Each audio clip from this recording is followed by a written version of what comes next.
যে ভয়াবহ হত্যাকাণ্ড ঘটেছে আর.জি. কর হাসপাতালে একজন কর্তব্যরত মহিলা ডাক্তার যিনি খুন হয়েছেন, তার প্রতিবাদে সারা দেশ উত্তাল।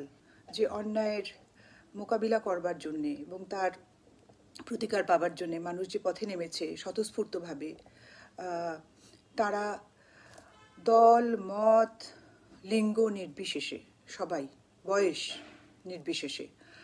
তো এই প্রতিবাদ আমাদের করে যেতে হবে, এখানে থামলে চলবে না। কারণ আমাদের অভিজ্ঞতা আমরা দেখেছি যে বহু স্বতঃস্ফূর্ত আন্দোলন শেষ পর্যন্ত একটা রাজনৈতিক চেহারা নেয় এবং সেখানে কিছু রাজনৈতিক দল তার ফায়দা উঠিয়ে নিয়ে চলে যায়।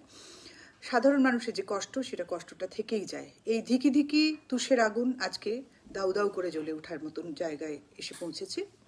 আগামী 29শে আগস্ট একটি প্রতিবাদ মিছিল অর্গানাইজ করা হচ্ছে এবং সেটা দুপুর 2টো থেকে বিদ্যাসাগর মূর্তির পাদদেশ অর্থাৎ কলেজ স্কোয়ার, সেখানে আমরা জমায়েত হচ্ছি দুপুর 2টোয়। আমাদের একটাই দাবি, সেটা হচ্ছে যে জাস্টিস ফর আর.জি. কর শুধুমাত্র একটি স্পোরাডিক ঘটনা নয়, এটি একটি ঐতিহাসিক সময়। এই পদযাত্রায়, এই প্রতিবাদ মিছিলে আমি সবাইকে আহ্বান করছি, সবাই যোগ দাও। আর.জি. করের এই চিকিৎসক তরুণীর বীভৎস মৃত্যু, নৃশংস মৃত্যু আমাদের সবাইকে নাড়িয়ে দিয়েছে। কারোর সঙ্গে এরকম ঘটনা ঘটতে পারে একটি সুরক্ষিত কর্মক্ষেত্রে, একটি সরকারি চিকিৎসা ক্ষেত্রে, তা আমরা ভাবতে পারি না। পাড়ায় পাড়ায়, শহরে, রাজ্যে, এমনকি অন্যান্য শহরে এবং সারা পৃথিবীতেই যেখানে ভারতীয়রা আছেন, যেখানে বাঙালিরা আছেন, সবাই এই ঘটনার প্রতিবাদে গর্জে উঠছেন। কারণ তারা মনে করছেন এই ঘটনার বিচার অবিলম্বে দরকার। আগামী 29 তারিখ বেলা 2টোর সময় বিদ্যাসাগর মূর্তির পাদদেশ থেকে, সেখানে নজরুলের স্মরণ দিবসে, সেখানে সবাইকে আসতে আহ্বান জানাচ্ছি। এই অনুষ্ঠানেও আপনারা যোগ দেবেন এই কারণেই, মেয়েদের জন্য চারদিকটা সুরক্ষিত করতে হবে। যে মেয়েটি কাজে বেরোবেন, যে মেয়েটি পড়তে বেরোবেন, যে মেয়েটি আনন্দ করতে বেরোবেন, তাদের সকলের জন্য কিন্তু সারা শহরটাকে সুরক্ষিত করতে হবে, তার কর্মস্থলটাকে সুরক্ষিত করতে হবে, তার শিক্ষাক্ষেত্রটাকে সুরক্ষিত করতে হবে, পথঘাটকে সমানভাবে সুরক্ষিত করতে হবে। এবং সেটাই কিন্তু আমাদের একমাত্র প্রত্যাশা, কারণ আমরাও সমান নাগরিক। এটাই আমাদের সেদিনের আহ্বান। এই আর.জি. করের ঘটনায় আমরা স্তম্ভিত, লজ্জিত, আতঙ্কিত।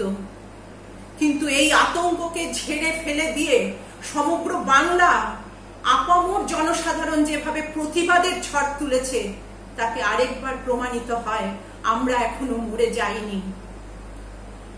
আসুন 29শে আগস্ট মেয়েদের ডাকা যে বিশাল মিছিল, অঙ্গীকারের যাত্রা শুরু করবে, সেখানে আমরা সবাই মিলে সামিল হই। বিচারের বাণীকে আমরা নীরবে নিভৃতে কাঁদতে দেব না। আমরা সুবিচার এবং সুরক্ষা চাই মেয়েদের, এটাই আমাদের অঙ্গীকার। We want justice, we want justice for RG. Kar. নমস্কার। এখন পর্যন্ত আমরা কিন্তু কোনো সদার্থক কোনো ফলাফল আমরা পাইনি এবং অপরাধীদের শাস্তির যে ধারা আমরা এখনো জানতে পারিনি। এই জন্য আমাদের এই আন্দোলনকে আরো বেশি জোরদার করতে হবে। এই উপলক্ষে জাগো নারী, জাগো বন্দি শিখার একটা অঙ্গীকার যাত্রার আয়োজন করা হয়েছে। আগামী 29শে আগস্ট বৃহস্পতিবার ঠিক বেলা 2টোর সময় প্রত্যেকটি স্তরের নারী, মহিলা, কন্যা, আমি তাদেরকে অনুরোধ করছি আপনারা সকলে মিলে আমাদের এই অঙ্গীকার যাত্রায় যোগদান করুন এবং একে সফল করুন। তবেই আমরা আরো অনেকটা পথ এগিয়ে যেতে পারবো। যেটা আমরা এখনো জানতে পারিনি যে এই নৃশংস ঘটনা ঘটালো কারা, কারা এই ঘটনা ঘটিয়ে এখনো পর্যন্ত আড়ালে থাকতে পারছে, কে তাদেরকে এই আড়ালটা দিচ্ছে, এরকম বহু প্রশ্ন এবং নিরাপত্তা, এই দাবিতে আগামী 29শে আগস্ট আপনারা সবাই এই অঙ্গীকার যাত্রায় এসে অংশ নিন, প্রতিবাদে সোচ্চার হন। জাগো নারী, জাগো বন্দি শিখা, কাজী নজরুল ইসলামকে স্মরণ করে আগামী 29শে আগস্ট কলকাতা শহরের যত নারীরা আছেন, আমরা এই পদযাত্রায় যোগদান করতে আহ্বান করছি। শিখা জাগো সাহসী মন্ত্রে রক্ত টিকা